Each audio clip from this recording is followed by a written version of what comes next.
Capítulo 8. Cura a minha esposa, Jesus. Câncer no fígado de Edith Orskine desaparece. No telegrama estava escrito: por favor, ore para que não chova amanhã. Ri sonoramente.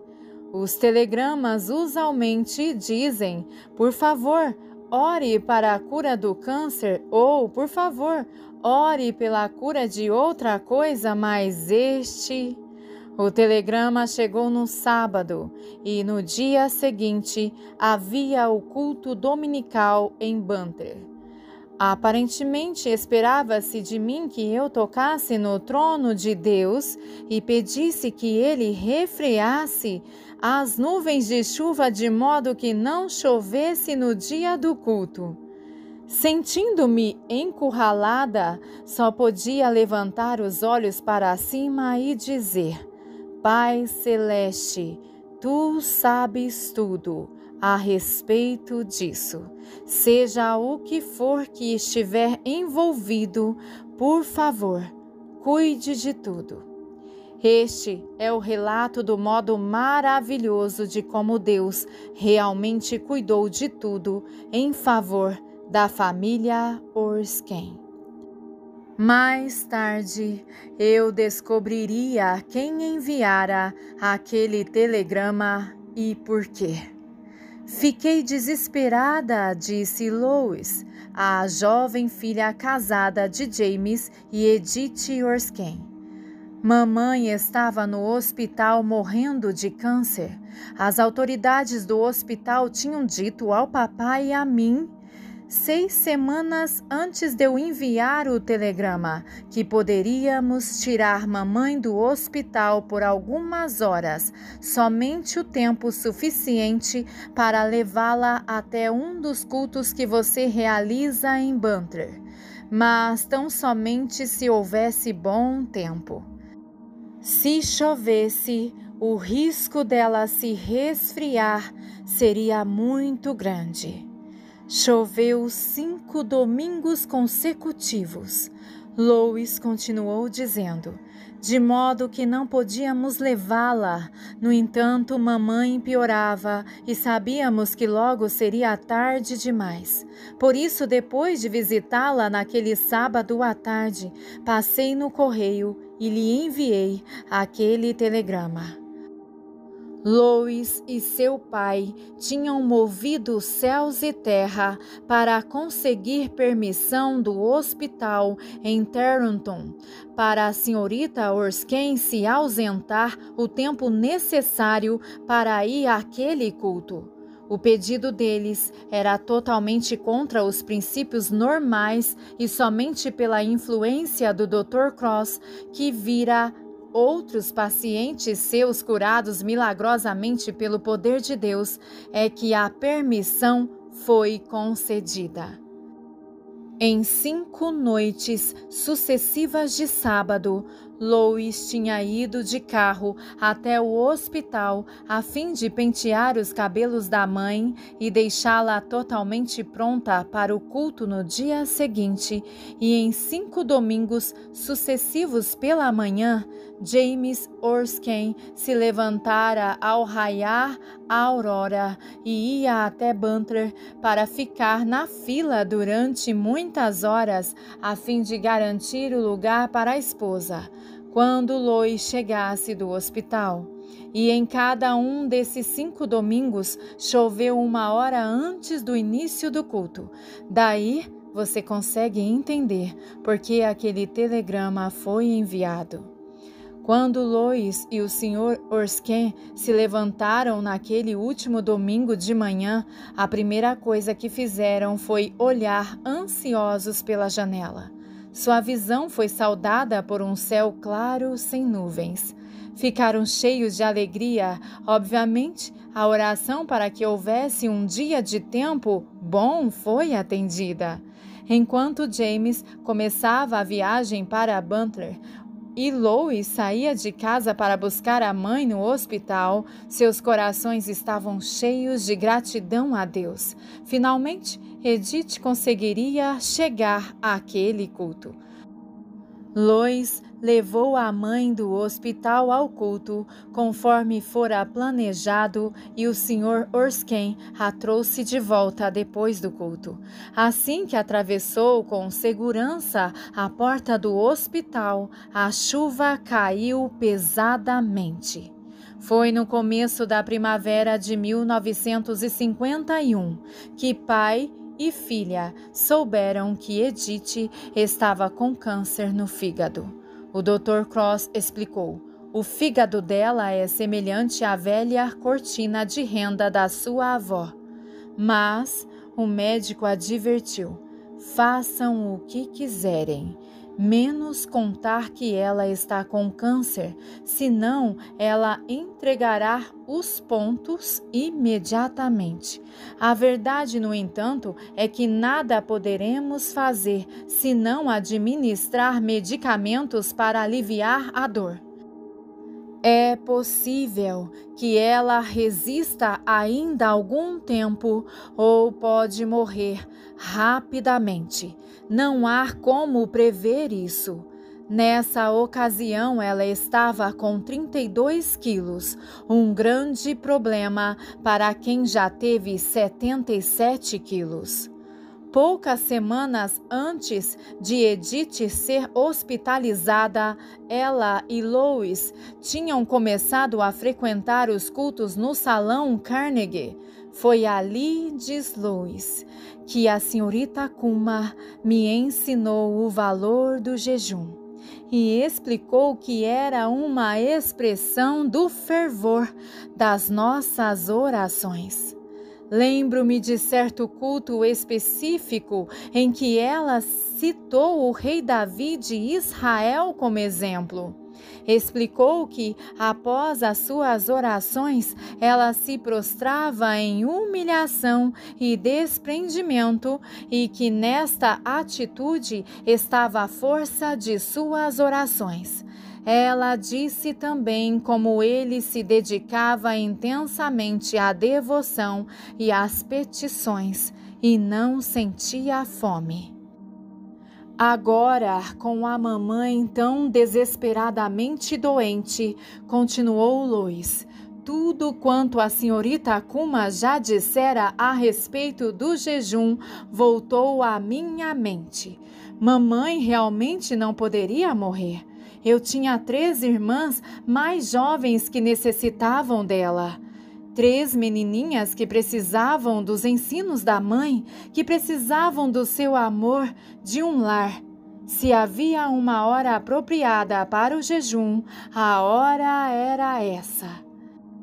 A partir do momento que ficou constatado que a mãe estava com câncer, Lois ia todas as sextas-feiras à tarde ao culto de milagres e jejuava desde o raiar da manhã até o pôr do sol.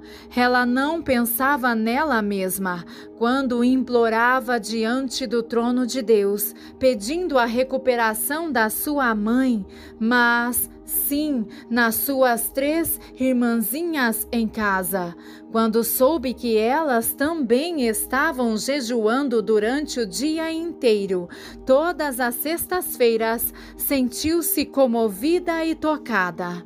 E nunca me esquecerei enquanto viver, disse Lois, a primeira manhã em que, quando fui preparar uma maleta com lanche para o papai, ele me pediu que não colocasse nenhum alimento, somente uma garrafinha de água. Ninguém sabe o quanto isso significa para um mineiro de carvão.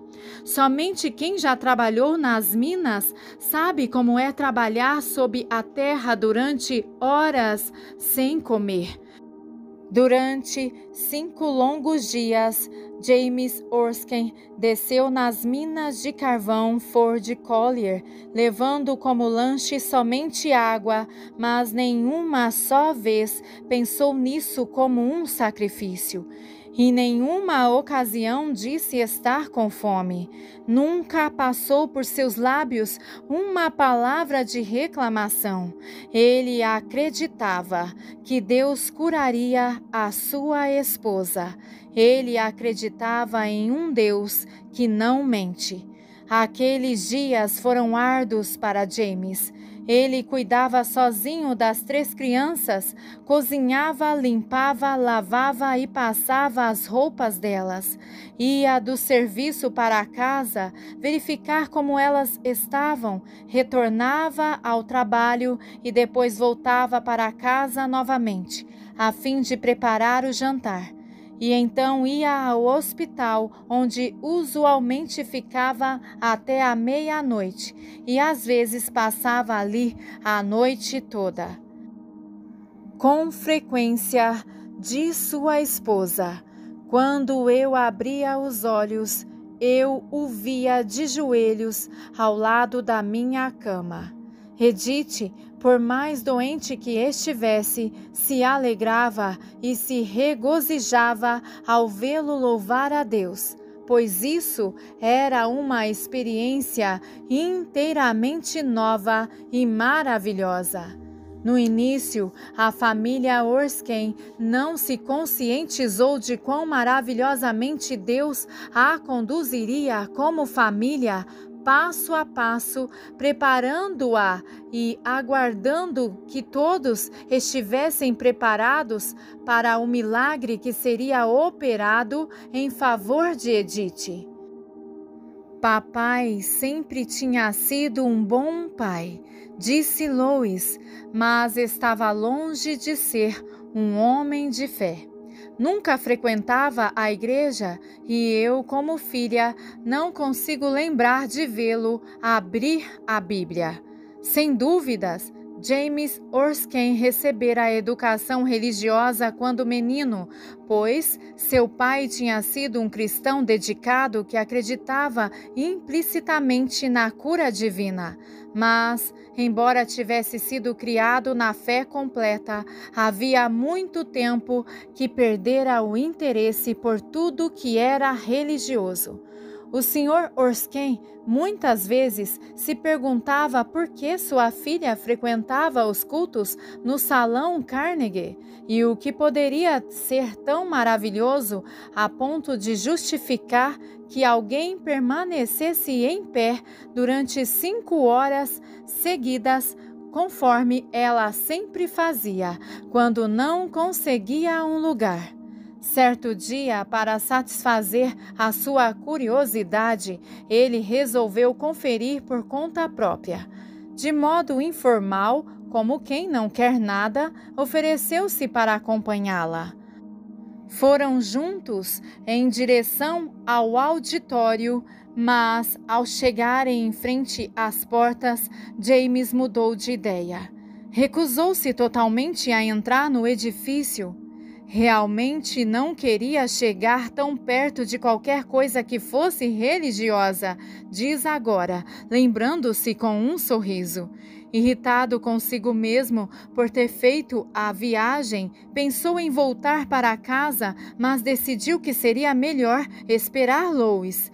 Assim, quando o culto começou, foi sentar-se do lado de fora, nos degraus do auditório. Naturalmente, não conseguia ver a senhorita Kuma, diz ele, mas podia ouvir sua voz lá fora, onde me sentara, e de repente eu a ouvi dizer: o método segundo o qual Deus transforma uma vida encontra-se no livro de Efésios. E estando nós mortos em nossos delitos, nos deu vida juntamente com Cristo. Pela graça sois salvos, e juntamente com Ele nos ressuscitou e nos fez assentar nos lugares celestiais em Cristo Jesus. Efésios 2, versículos 5 e 6. Ressuscitar significa dar a vida. Se estamos mortos, precisamos de vida. E esta é a vida que é dada quando alguém aceita a Cristo como seu Salvador. Deus não faz remendos na vida antiga, nem faz determinados reparos na vida passada. Ele concede uma vida nova, mediante o novo nascimento. Deus proporciona o milagre da experiência do novo nascimento. Ele proporciona o poder. Jesus oferece o perdão, mas nós devemos oferecer a disposição. Deus não pode ajudar uma pessoa a não ser que ela esteja disposta a se entregar completamente a Ele, com o desejo de ser liberta do pecado e desejando isso mais do que qualquer coisa. Toda pessoa que orar com total sinceridade, a oração singela que se segue: creio que tu és o Filho do Deus eterno, e eu te recebo como meu Salvador. Não somente será por ele perdoado, mas estará livre do poder do pecado, e lhe será dado vida mediante o Espírito Santo de Deus. Pois bem, eu ouvira meu pai dizer a mesma coisa vezes sem fim, diz James. Era uma sensação estranha. Sentia-me como se voltasse a ser um menino, escutando meu pai me falar a respeito das coisas de Deus. A influência de um pai ou mãe piedoso nunca é vã.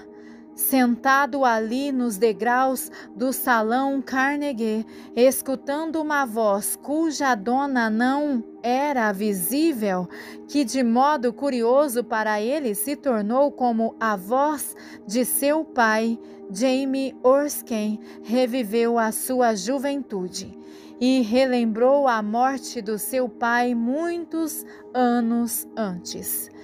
A grande tragédia numa mina de carvão na Virgínia Ocidental ocorreu em 1927, quando a mina de Everestville, da Companhia de Combustíveis e Transportes da Nova Inglaterra, foi destruída por uma tremenda explosão. Em 30 de abril daquele ano, supunha-se de início que todos os homens presos lá tivessem morrido de imediato.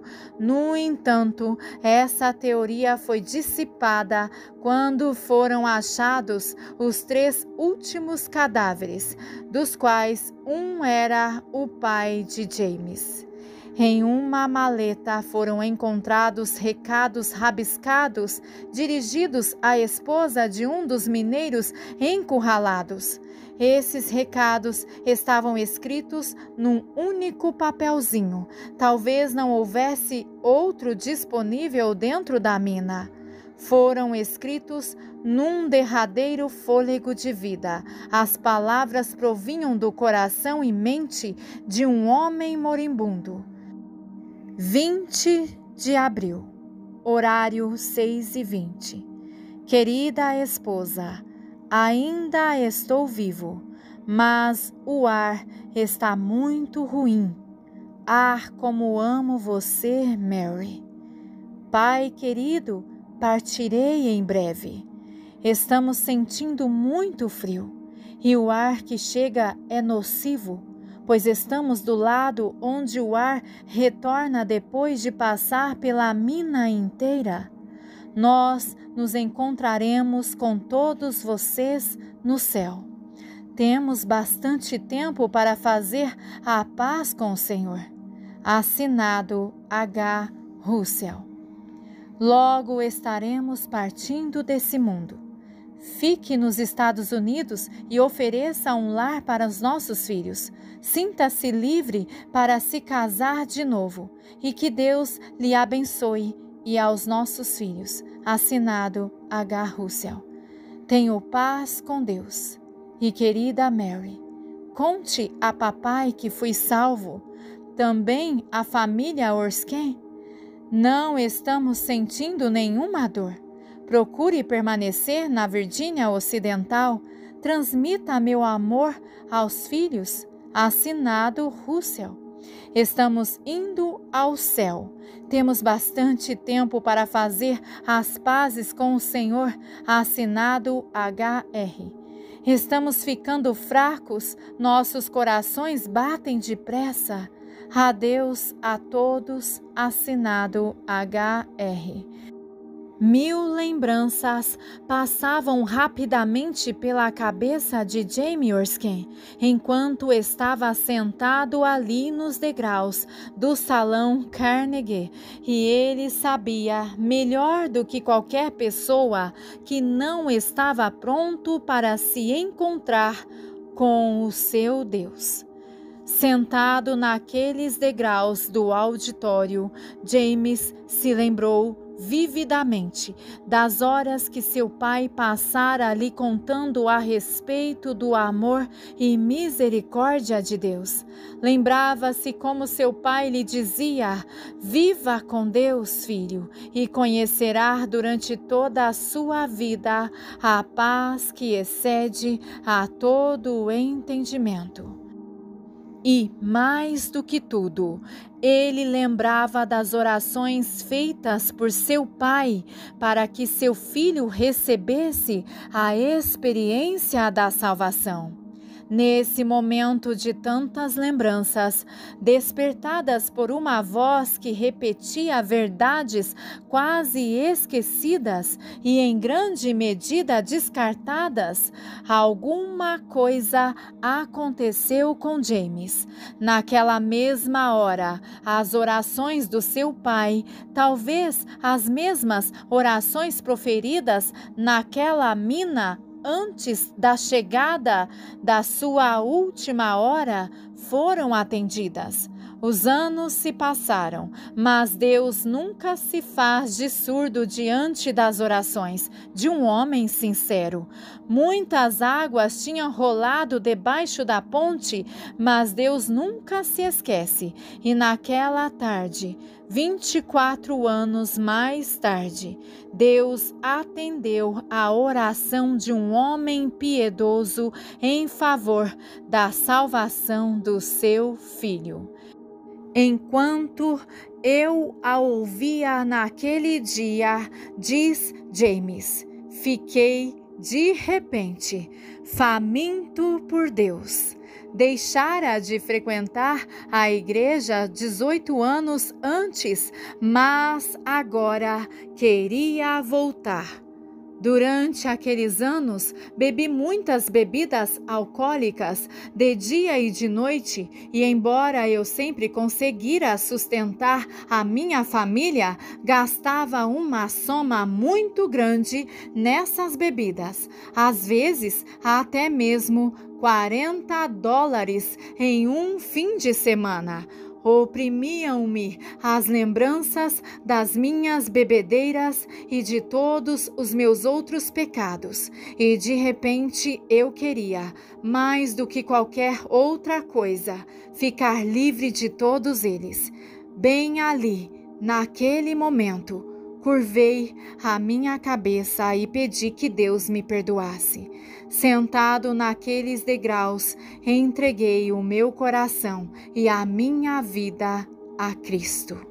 Naquela noite, no caminho para a casa depois do culto, Lois esperava ansiosamente que seu pai dissesse algo, talvez reclamações por ter de esperar, talvez uma repreensão porque o culto demorara, mas ele não disse uma única palavra sequer. Depois de chegarem em casa, ele voltou-se para ela e, com toda a sinceridade e fervor de uma pessoa cuja vida acabara de ser transformada pelo poder de Deus, disse: foi exatamente como ouvir meu pai falar de novo esta noite. Tudo quanto a senhorita Kuma disse foi exatamente o que meu pai me ensinou. Pedi que Deus perdoasse os meus pecados e recebi a Jesus como meu Salvador. Não houve da parte de James nenhuma tentativa de negociar com Deus a respeito dessa cura. Ele não disse: cura minha esposa, Jesus, e eu crerei. Ele creu primeiro e recebeu a salvação enquanto a sua esposa estava morrendo, pois não era de seu conhecimento que ela tivesse sido curada no culto em Bantry. A salvação de James foi o primeiro milagre a ocorrer na família Erskine. O segundo aconteceria em breve. Na noite de quarta-feira, relata Lois, papai levou um pequeno rádio ao hospital para a mamãe poder ouvir o programa da senhorita Kuma na manhã seguinte. Ele pensava que isso contribuiria para fortalecer a fé da esposa e para dar a ela a fé que lhe era necessária. O Sr. Erskine, ao deixar o hospital naquela noite, tinha a esperança que Edith captasse o programa no dia seguinte. O pequeno rádio era muito antiquado e fraco e durante a maior parte do tempo só emitia sons de raspadas e pipocadas. Mas mesmo assim ele o levou ao quarto de Edith no hospital para ver o que aconteceria. A senhorita Kuma não tinha a mínima ideia do que acontecia, diz Lois. Enviáramos um pedido de oração em favor da mamãe vários dias antes e, por maravilha, naquela manhã de quinta-feira, a carta foi lida no programa e houve oração a favor da senhora Erskine, que estava morrendo com câncer no hospital Terrington. Lois, escutando o rádio onde morava em Berkhamston, ficou com muito medo que sua mãe tivesse escutado seu nome através do programa e de que assim descobrisse pela primeira vez a natureza da sua enfermidade. Correu até o hospital, preocupada com o estado emocional em que encontraria Edith. Dito e feito, pela primeira vez, o pequeno rádio tocou sem crepitação nem estalidos e o programa tivera a recepção tão nítida quanto o tocar de um sino. A mãe não perdera uma só palavra. Quando Lois entrou, a mãe lhe disse: ouvi o programa e sei a respeito da mulher morrendo com câncer do fígado. E então começou a chorar. Não tenho medo de morrer, mas nunca deixe as crianças. É a única coisa que me preocupa. Com isso, fechou os olhos e não disse mais nada. No dia seguinte, no horário do programa, Lois estava com sua mãe ajoelhada ao lado da cama, quando ouviram a senhorita Kuma dizer: sinto-me impulsionada para orar de novo pela mulher no hospital Terrington que está morrendo com câncer no fígado. E de repente aconteceu. No meio da oração, relata Lois, o poder passou pela minha mãe e não consegui mantê-la na cama porque ela tremia intensamente e chorava. Uma enfermeira veio correndo e lhe aplicaram injeções. Não sabiam o que havia de errado com ela, mas é claro que eu sabia o que estava acontecendo. Minha mãe estava sob o poder. A partir daquele momento, Edith começou a recuperar-se. A dor foi embora. Ela começou a comer avidamente e de imediato começou a ganhar peso, até 1,5 kg por dia no máximo. Os médicos, que se sentiam francamente incapazes de acreditar no ganho de peso registrado pelas enfermeiras, passaram a pesá-la pessoalmente. Ela recebeu alta em alguns dias, cheia de saúde e bem animada. Quando Edith foi internada no hospital pela primeira vez, o Dr. Cross tinha sugerido à família a possibilidade de levá-la à clínica Leahy, em Boston.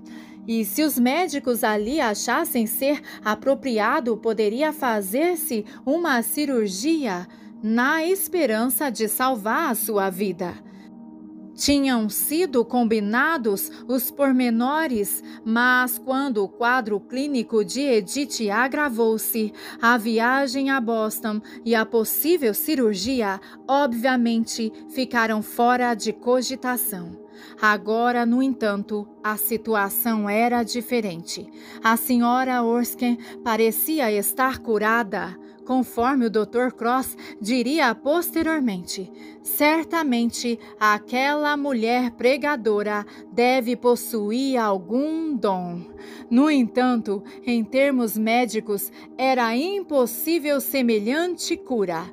Na eventualidade, portanto, de a cura aparente não passar de um período de melhoria da enfermidade, o Dr. Cross instou com ela para ir à clínica em Boston. Ressaltou que os médicos ali já estavam familiarizados com o caso dela e que depois dos devidos exames, talvez achassem mais aconselhável operá-la, apesar dos evidentes indícios de que ela estava curada. No início, ela e os familiares discordaram. Sabiam que ela estava curada pelo poder de Deus e, além disso, quais seriam as despesas envolvidas? Pelas suas estimativas, achava que o custo giraria em torno de $3.000 para ser feita essa operação que era desnecessária, segundo acreditavam. Surgiu então a notícia de que o Serviço de Bem-Estar dos Mineiros financiaria a operação. Edith acabou concordando e disse: "Tudo bem. Se desejarem pagar $3.000 para descobrirem que já não tem o câncer, que prossigam. No final, isso provará para qualquer pessoa que duvidar que Deus realiza milagres de cura."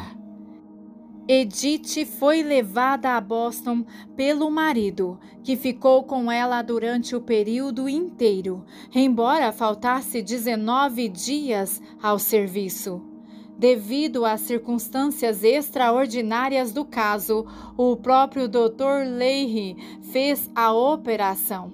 Nenhum sinal do câncer foi achado em parte alguma do corpo dessa mulher. Somente sobraram tecidos de cicatrização que indicavam que a cirurgia já tinha sido feita. E realmente tinha sido feita pelo próprio médico dos médicos, que chegara antes do Dr. Leahy. Edith Orskes recebeu a sua cura há 11 anos. Hoje tem sua saúde perfeita e pesa 77 quilos. Cuida de todos os serviços de casa e, com frequência, ajuda suas vizinhas a lavar as paredes e fazer limpezas pesadas. Esse é um milagre da parte de Deus. Mas um milagre ainda maior é a transformação maravilhosa que sobreveio à vida do homem que, tendo estado anteriormente tão longe de Deus, estava sentado nos degraus do Salão Carnegie e foi transformado instantaneamente pelo poder divino. Há pouco tempo, a família Orskyn mudou-se para a Califórnia do Sul, onde James conseguiu um novo emprego. Deixaram sua casa em Pittsburgh visando a um único propósito: ficarem perto do seu filho não salvo na Califórnia, a fim de exercerem sobre ele a sua influência cristã para que ele também fosse levado a Cristo. Deus nunca inflige doença, mas Ele permitiu o câncer de Edith e fez o uso dele para que toda a família Orskyn se convertesse a Ele. Ainda defendo que o maior milagre do mundo é a transformação de uma vida. A cura do câncer da senhora Orskyn foi realmente um milagre, mas o maior dos dois milagres foi a cura espiritual e emocional que ocorreu na vida do seu marido. Que a palavra ficará, sabemos com certeza, e nada nos assustará. Com Cristo por defesa. Martinho Lutero. Aleluia. Glórias a Deus. Amém.